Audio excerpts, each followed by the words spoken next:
在这个遍布丧尸的末世里，竟有这样一个世外桃源。就算幸存者们早已吃糠咽菜，在这里依旧能红酒配牛排，而这一切全归功于这个大胡子。早在末日爆发当天，所有人都在撤离家园，唯独他躲在地堡内严阵以待，直到所有人都撤离完毕，他才悄无声息地推开地堡的入口，全副武装地冲了出去。在确认四周没有半个人影后，他终于摘下面罩，露出了心满意足的表情。但现在还不是休息的时候，他先是驱车来到邻居家，将游艇挂到皮卡上，再拆掉游艇上所有的座位，直接开到加油站，趁着电力还未中断，迅速将所有油桶全部灌满，然后又驱车闯进燃气公司，打开通往自家的燃气管道，最后再来到五金超市，疯狂地采购各种五金工具，甚至连空调软管都不放过，而电力也恰好在此刻中断。不过这根本难不倒他，他早已在后院备好一台大型发电机，仅需接上燃气管道，再轻轻一按，巨大的轰鸣声便瞬间响起。下一步是筑建防御工事，他先用电网将附近几家全部围起，再砍伐电网附近的树木，创造出足够宽阔的视野，最后再埋下数十根喷火管，一个基本的防御工事就筑建完毕。最后的最后才是收集食物，开垦小菜园，圈个养鸡场，搭建储肉冷库，末日里的世外桃源就这样最终成型。往后的日子里，比尔除了外出采购物资外，其他时间都是在欣赏误入陷阱的变异者。日子过得也算舒坦，直到4年后的一天。这天，比尔正在制作武器，警报声却接二连三响起。原来又有丧尸掉进了陷阱。没办法，他只能全副武装的去清理。但让他万万没想到的是，陷阱内却突然传出人声。这还是4年来第一次听到人的声音，但谨慎起见，他还是大声质问对方是否有武器。得到否定回答后，他才敢上前查看。Baltimore QZ, it's gone. 可能是对幸存者的怜悯，比尔最终还是放下了梯子，并在对方刚探出头时，用检测器检测他是否被感染。绿色表示未被真菌感染，比尔这才放心让他上来，然后催促他立即离开。不过男人明显不打算走，不但称自己很饿，还发誓绝不会将这个桃园位置泄露出去。没办法，比尔只能把他带进桃园，并为他提供了最差的牛排和红酒。但就算是最差的，也让男人震惊不已，毕竟在幸存区红酒早已绝种，更何况他刚才还洗了一次热水澡。不过男人酒足饭饱后，不想走的意思更加明显，嘴上虽答应会立马离开，但却在不断的找借口拖延。直到他开始弹奏一曲悲伤的歌后，比尔一直戒备的神情才缓和下来。毕竟一个人活得就算再舒服，也终究会孤独寂寞。现在虽没异性陪伴，但有个男人似乎也不错。就这样，世外桃源终于有了第二个人，但并不是所有人都会甘于平淡。弗兰克明显不是其中之一，所以3年后，弗兰克不但背着比尔用无线电同外界取得了联系，还结交到一个女性线友，甚至还要约对方来桃园一叙。为此，2人虽然大吵一架，但木已成舟，比尔最终还是妥协，盛情招待了那个女性笔友，还有她的丈夫乔尔。Even if we don't end up working together, I really needed this. We are working together. 原来乔尔夫妇一直在幸存区生活，那里最多的是五金弹药，最缺的是生活物资，与桃园这里正好相反。毕竟丧尸的骚扰从未停歇，桃园的弹药也即将告罄，特别是7年前建的高压围栏，此刻已是锈迹斑斑，急需修补。所以谈判的过程就算不是很愉快，但结果比尔还是同意建立交易链，而乔尔临走前也给出善意的提醒。You're well protected against stray infected. 这句话并不是在说弗兰克，只是幸存区的物资越来越匮乏，穷凶极恶之徒们开始纷纷出逃，而他们寻找物资的方式正是黑暗森林法则，所以桃园的处境只会越来越危险。事实证明，乔尔的猜测是正确的。后面每年都会有几波入侵者偷袭，虽然每次都被外面的陷阱击退，但入侵者的数量却越来越多。最终在这个雨夜里，比尔被流弹击中了腹部。但让人万万没想到的是，弗兰克并没趁此机会夺权，反而真心实意地想要救比尔。这难道就是时间的神奇之处吗？镜头一转，10年后，最先坐上轮椅的反而是弗兰克。不过此刻2人都已是迟暮之年，对这种苟活的日子也逐渐感到厌倦。最先想结束一切的是弗兰克，毕竟他日日都会受到癌症的折磨，所以这天他深情地看着比尔，希望他将白色粉末倒进自己的酒中，结束他苟活的一生。比尔虽然万般不舍，但最终还是答应了他。镜头又一转，2个月后，乔尔和艾丽经过长途跋涉，终于来到桃园，但这次大门却没有自动打开。没办法，乔尔只能凭借密码进入其中。只是曾经生机盎然的桃园，此刻却遍地黄叶，花草枯萎。乔尔顿感不妙，赶忙严阵以待地走了进去，谁知里面却没半个人影。Stay there. You hear anything, you see anything, yell. 不过乔尔前脚刚走，艾丽就开始到处参观起来。毕竟她出生在末世，还从未见过正常人的生活。但很快她便在餐桌上发现一封信，上面还有一把车钥匙。另一边，乔尔发现卧室的门被人反锁，于是他想绕到后窗去看下，谁知却正好看到艾丽在读信。It's from Bill. Came with this. 原来比尔与弗兰克早已建立了深厚的情谊，比尔也从来没打算独活，所以他将要直接下到整瓶酒中，最终与弗兰克一起共赴黄泉。比尔还将地堡的密码留在信中，希望乔尔能用里面的武器保护住他最爱的人泰斯。这句话让乔尔瞬间破防，当年4人在这个院子里享受佳肴，如今只剩他自己独活，不知是幸运还是不幸。不过就算再难过，未来的路还是要走，最终2人还是义无反顾地踏出桃园。大叔和小女孩的闯关之路也终于迎来第一关堪萨斯城。但让2人万万没想到的是，偌大的城市不但没有半个丧尸，就连军队建立的庇护所也大门洞开，了无生机。这种情况下出现的求救者，任谁都会心生警惕，更何况是生存经验丰富的乔尔。他二话不说，直接踩死油门冲了上去。谁知对方却是团伙作案，一块石头直接将挡风玻璃砸烂。这还不算完，后面竟还有专业的阻车钉，最终让车辆彻底失控，一头扎进了附近的洗衣店。但还没等2人缓过神来，对方又紧随其后开始射击。没办法，他们只能迅速躲到车后。乔尔也趁对方换弹的空隙，从车里取出步枪准备还击，但在此之前需要将艾丽安顿妥当，所以他指着墙边的小洞，让他在自己还击时迅速躲进去。事不宜迟，他大吼一声开始还击，艾丽也迅速向小洞爬去，最终成功通过小洞躲进了另一个房间。没了后顾之忧，乔尔也终于可以放手一搏，通过精准计算对方的换弹时间，1分不到他便干掉一个，然后迅速更换掩体。对方也果然如他所料，偷摸地潜了进来。看着枪管出现在眼前，艾丽直接被吓得一动不动，但很快外面又传来枪声，是乔尔又解决一个。不过就在他更换子弹时，又一人突然冲了进来。虽然乔尔撞开了枪口，但他也瞬间被对方制住，就算他拼命反抗也无济于事。眼看乔尔即将在阴沟里翻船，艾丽却突然出现在男人身后，并朝他腿上开了一枪，成功救下了乔尔。No, it's okay. It's okay. It's over. We're not fighting anymore. 面对死亡，谁都会心生恐惧，何况对方年纪并不大，但是以至此做什么都是徒劳，因为在乔尔的字典里，从来就没有放虎归山的字样。不过为了不让艾丽变得和他一样，乔尔罕见严厉地让艾丽躲回墙内，而对方求饶的声音也在艾丽的泪水中戛然而止。但让乔尔万万没想到的是，这个男人正是本地掠夺者的首领凯瑟琳的亲儿子。当初他不但带人以迅雷不及掩耳之势扫清了整个城市内的丧尸，还用铁血手腕镇压了所有叛逃者。如今儿子命丧黄泉，他怎可能善罢甘休？ Find who did this. Find every collaborator and kill them all. 刹那间，海量汽车驶出营地，迅速分散到大街小巷，大量武装人员倾巢出动，不放过任何一个房间。但同样让他们没想到的是，乔尔并没远遁逃走，反而就躲在洗衣店对面。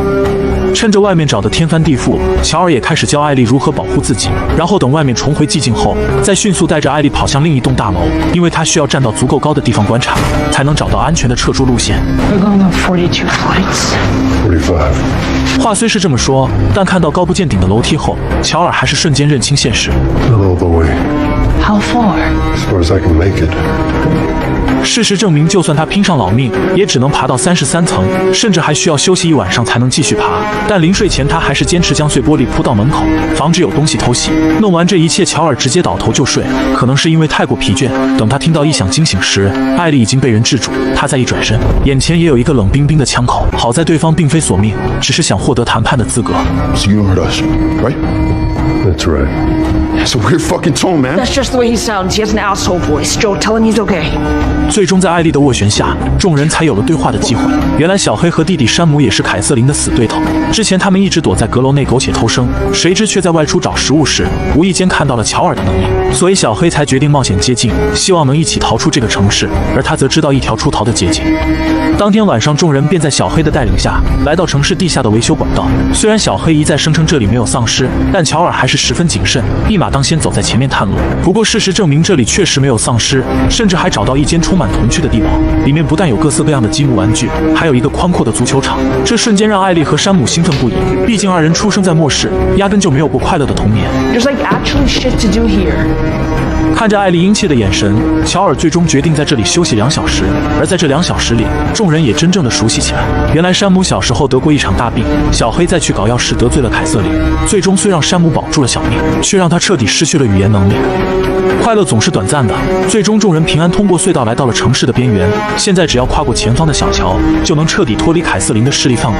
但让众人万万没想到的是，桥上竟然有狙击手，这无疑是防止丧尸入侵的守卫，但此刻却成为他们的绊脚石。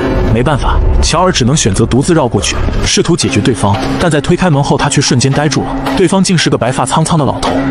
乔尔本意不想伤害他，让其交出武器后便可离开，但对方却执意反抗。最终在一声枪响过后，乔尔拿起了老头的狙击枪。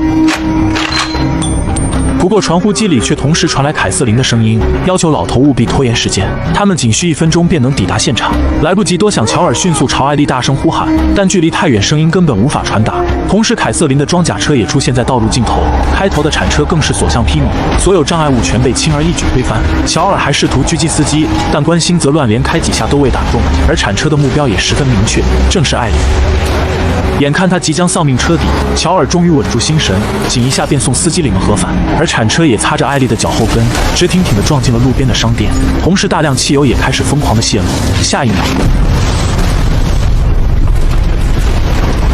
漫天烟尘成功阻断了凯瑟琳的追击，小黑趁机扶起艾丽，暂时躲到一辆车后面。但还没等他们找出逃走的路线，烟尘已经消散殆尽，而他们也彻底成为瓮中之鳖。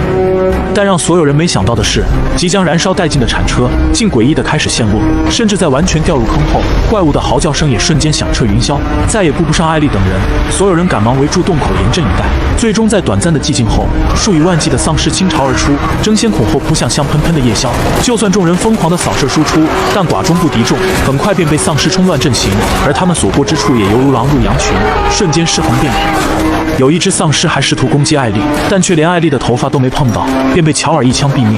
而艾丽也迅速钻进一辆车内，静静看着眼前这宛如地狱般的场景。不过祸不单行，随着一声更大的吼叫声传来，一个体型庞大的变异者从坑中爬出。他不但力大无穷，还皮糙肉厚，一般的火力根本无法伤其分毫，甚至轻而易举便摘下了凯瑟琳护卫的头颅。另一边，艾丽在乔尔的掩护下，带着黑人兄弟便要逃离现场，谁知却被凯瑟琳正好撞见。不过面对黑漆漆的枪口，艾丽反而看向了另一边，而那边正是一只体态优美的丧尸。不用说，凯瑟琳的盒饭已然送到，乔尔也在这时恰好赶到。最终，众人在乔尔的掩护下，成功逃离这座已然沦陷的净土。不过，刚与鬼门关擦肩而过的众人依然心有余悸。就算艾丽费尽心机的逗山姆，他依旧闷闷不乐。最终，在艾丽的再三追问下，他终于写出了心中的疑问：变成怪物后，内心还能保持清醒吗？这句话让艾丽瞬间泪目。当初他仅通过泰斯一句时间不够了，便猜到他已被真菌感染。如今这句话代表的意思又何尝不是？只是这次对方却是个年仅8岁的孩子。在经过短暂的手无足措后，他还是果断地露出自己曾被咬伤的手臂，希望通过这种方法驱走他的恐惧，甚至谎称自己的血拥有治愈能力，然后迅速割开手掌，将血涂抹到山姆的伤口上，想让他在希望中走完生命的最后一程。第二天清晨的阳光照例射进屋内，醒过来的艾丽却发现山姆坐在床头一动不动。她本意是想去查看山姆的状况，却反被变异的山姆扑倒在地，略带哭腔的挣扎彻底惊醒了乔尔。他想上前营救，却反被小黑抢走了手枪。因为小黑很清楚乔尔将要做的事情，但看着即将被咬的艾丽，他也不能见死不救。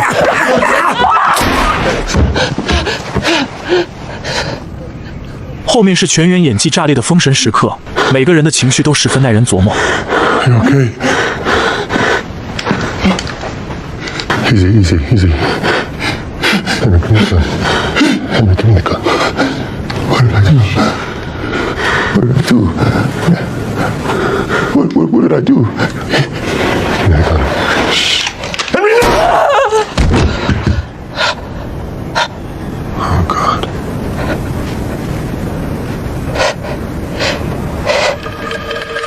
镜头一转，乔尔将兄弟俩入土为安，艾丽则在山姆的书写板上写下一行字后，便将其放到山姆的坟头。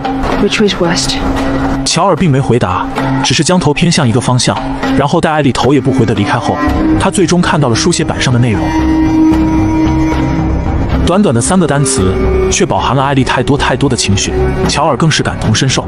不再多言，他拿起背包便跟了上去。二人来到河边，如今只要通过这座桥就能到达对岸，但在没有遮挡物的桥上，一旦遇到危险，二人肯定避无可避。不过还好，全程十分顺利，并没遇到任何丧尸和掠夺者，而这也让他们彻底放松了警惕，甚至在水坝前开始大声玩笑。结果他们一转身，10几匹马便出现在他们面前，对方甚至还放出能分辨是否感染的猎犬，对着乔尔就是一顿乱秀。不过好在他从未感染真菌，所以不惧怕检查。但艾丽的免疫体质却是真菌的携带者，猎犬也果然朝艾丽发出低吼声，这让乔尔十分紧张，甚至想拼死反抗保护艾丽。谁知等来的却不是艾丽的惨叫，反而是一人一狗的嬉笑声。 Just buy yourself 10 more seconds. 原来猎犬能分辨感染只是试探他是否是极恶之徒。但乔尔在说出自己是来找弟弟后，黑妹却迅速驱马上前。 What's her name? Joel.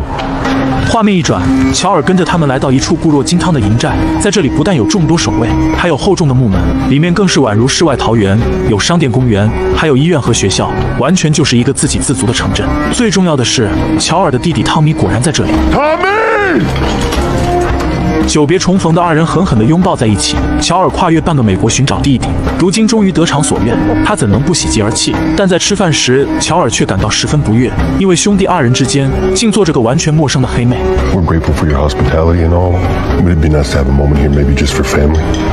谁知听到这话的汤米竟牵起黑妹的手，说二人已经结婚，这让乔尔更加难以接受。并不是他见不得弟弟幸福，而是自从汤米失联以来，他每天都在担惊受怕，唯恐失去唯一的亲人。甚至为了找到弟弟，乔尔的妻子泰斯还在路上牺牲了自己。如今汤米早已安全幸福，为什么不发个无线电告知一声？更令乔尔感到痛心的是，汤米在得知他还要护送艾丽去反叛军营地时，竟不打算共同前往，给出的理由更是让乔尔无法反驳。 I'm gonna be a father.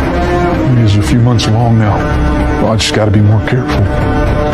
与此同时，黑妹正在为艾丽打理头发，但她话里行间却一直在暗示乔尔很危险，这让艾丽十分不悦。 But there are clearly things you don't know about Joel. Oh, like how he used to kill people? I know about that. 见此情景，黑妹还不肯善罢甘休，又装好人似的说那些人都是无辜的，这让艾丽彻底失去耐心。 And Tommy did it too. You worried about him? 这句话对的黑妹哑口无言，狡辩称弟弟只是听从了哥哥的安排，希望艾丽不会重蹈覆辙。 Well, maybe I'm smarter than Tommy. No offense. 这边艾丽大获全胜，但乔尔那边却败下阵来，不得已他只能将艾丽是免疫体质的事告知，希望汤米代替自己护送艾丽去反叛军营地。毕竟艾丽是全人类的希望，而他早已年老昏花，左耳也已失聪，甚至多次被人抵住脑袋都毫无察觉。他实在没有底气能将艾丽安全送达。在这种全人类的大义之下，汤米绝不可能拒绝，最终还是同意了护送。但夜深人静时，乔尔却再次想起女儿，他不想让汤米的孩子有任何失去父亲的可能，所以第二天他将选择权交给了艾丽，而艾丽的选择也毋庸置疑，毕竟二人之间的关系只差一句爸爸呀。 Okay. 就这样，两人一马再次离开安全区，踏上寻找叛军营地之路。只是这次的进度十分顺利，仅用5天便到达了大学城的叛军营地。可让二人万万没想到的是，营地内不但空无一人，还遍地是凶狠的猴子，就连营地的指挥室也已成为猴子的乐园。不过在这里，乔尔也不算一无所获，至少得到了其他叛军的分布地图。但就在这时，外面突然传来人声，二人小心翼翼地向窗下望去，竟是一群手持棍棒的掠夺者。来不及多想，二人迅速向后门跑去。如果被他们发现楼下的马匹，二人所有辎重不但会被洗劫一空，生命也可能受到威胁。但就在他们即将牵马逃离时，突然一个掠夺者发现了他们。虽然乔尔仅用几个回合便送对方领了盒饭，但混乱中却被对方刺中了腹部。不过现在还不是治疗的时候，二人迅速上马逃离了这里。但逃离过程的颠簸反而加剧了乔尔的伤势，最终在确认附近安全后，他再也无法支撑，从马上一头栽了下去。拥有免疫体质的艾丽正在为乔尔分力止血，她已尝过失去最在乎人的滋味，所以她绝不要再次品尝。就算乔尔催促她赶紧离开，她也根本不为所动，依旧拼命地寻找可以一切用于治疗的东西。但幸运女神并未降临，她最终只找到一卷缝衣服的针线。没办法，为今之计只能死马当活马医，咬牙切齿地完成了缝合操作。她迅速打开药包，抽出满满一管消炎药。不过小小年纪的她根本不懂救护，在试图询问乔尔无果后，她只能硬着头皮将药物打进了伤口。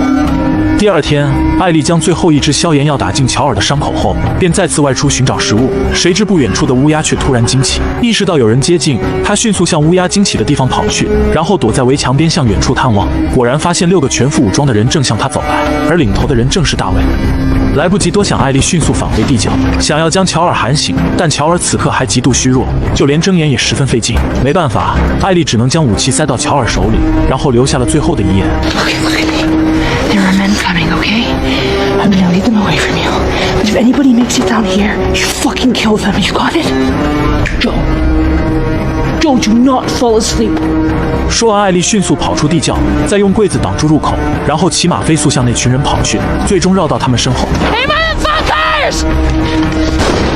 艾丽此举彻底吸引了所有人的注意，但就在众人准备追赶时，大卫竟高喊所有人不准伤害他。不过此刻众人早已被复仇蒙蔽了双眼，根本不打算听大卫的命令，所以他们先是在路口将马匹射杀，然后再趁大卫还未赶来，举枪就要送艾丽领盒饭。但就在这千钧一发之际，大卫终于赶到，成功阻止了众人。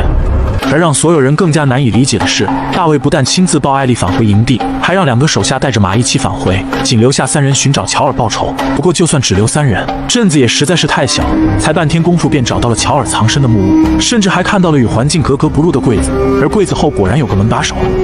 只是让所有人没想到的是，地窖内只有张空荡荡的床铺，乔尔早已不翼而飞。不过男人还要下去寻找，结果被藏在暗处的乔尔一刀毙命。这一跃已耗尽了他所有的力气，此刻只能躺在地上奋力的呼吸。但想到生死未卜的艾丽，他还是挣扎地站了起来。与此同时，艾丽在一个牢笼中醒来，坐在笼外的大卫立马上前搭话。Why don't we just start with your name? Eat shit. 不知大卫为何对名字如此执着，但别看此刻艾丽还在嘴硬，其实心里早已充满了恐惧。毕竟从小到大，他从未独自身陷囫囵，更何况对方还是一帮穷凶极恶的掠夺者。不过与之不同的是，乔尔那边已经制服了另外2人，虽然他现在依旧虚弱，但对付这2个半路出家的普通人还绰绰有余。在他老练的严刑逼供下，很快便得到了他们营地的位置，而试图伤害艾丽的人，他也绝不会轻易放过。很快，乔尔便找到掠夺者的营地，根据液体拖拽的痕迹，他最终将目标锁定这个仓库。不过让他万万没想到的是，那些液体虽只是源自这匹可怜的马，但在仓库的深处却倒挂着几具人类的尸体。他们不但被清理干净了内脏，还被保鲜膜紧紧地包裹，如同一排储存好的食物。另一边，艾丽的拒绝最终让大卫羞恼成怒，带人便要将他拖出牢笼，结果反被他一口咬在手上，这让大卫彻底失去了耐心，直接将艾丽拖上案板。但就在菜刀即将挥下时，艾丽突然大声呼喊 I'm infected. And now so are you. 这种话大卫根本不信，但艾丽胳膊上还留有被咬的伤疤，所以不由他不信。而趁他短暂的分神，艾丽一刀解决一个，然后迅速向门口跑去。不过所有出口都已被大卫锁死，最终他只能躲在柜子后伺机而动。I know you're not infected. No one infected fights this hard to stay alive.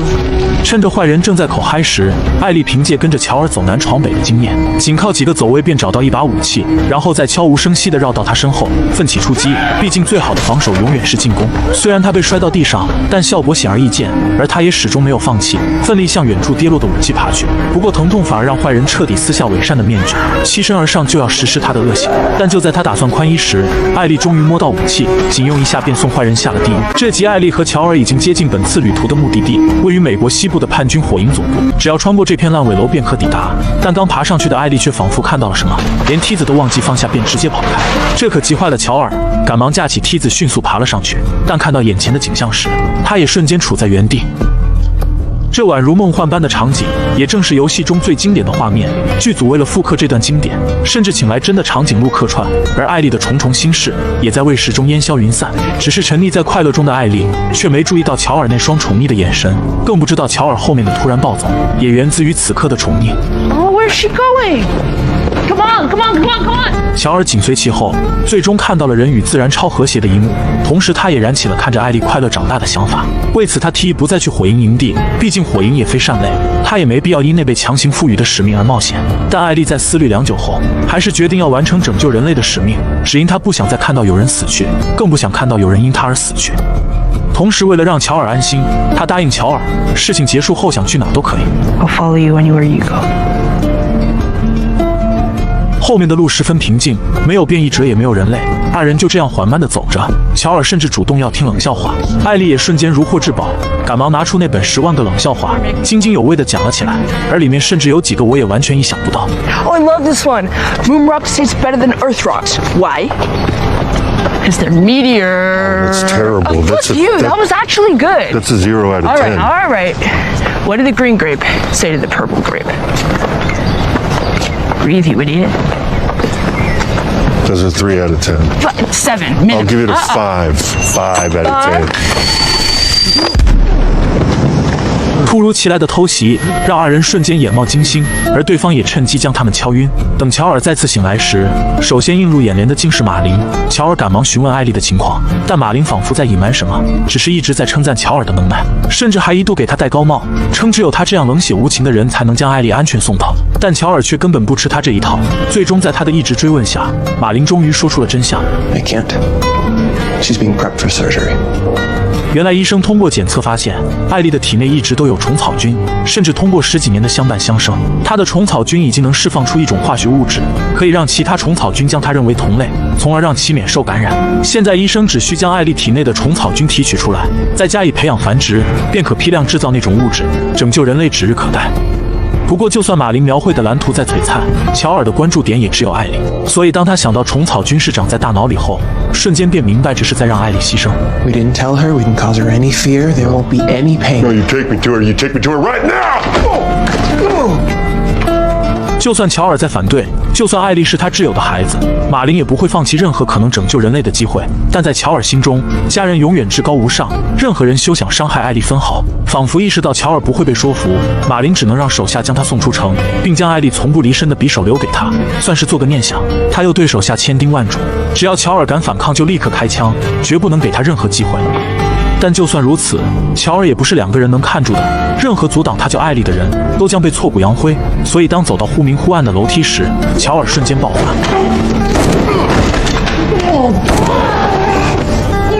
Where is she? I'm gonna die for this.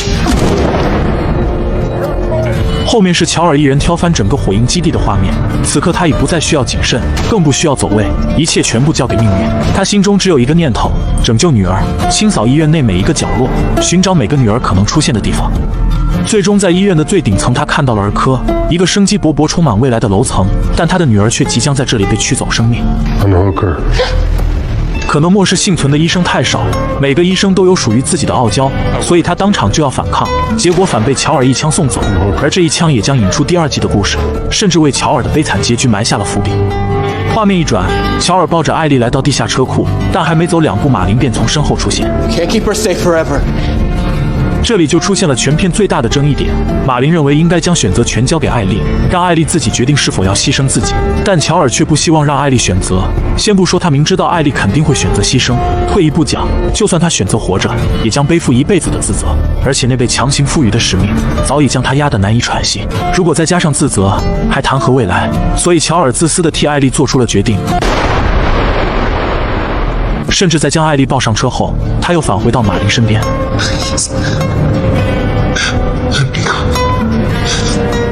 You just come after her.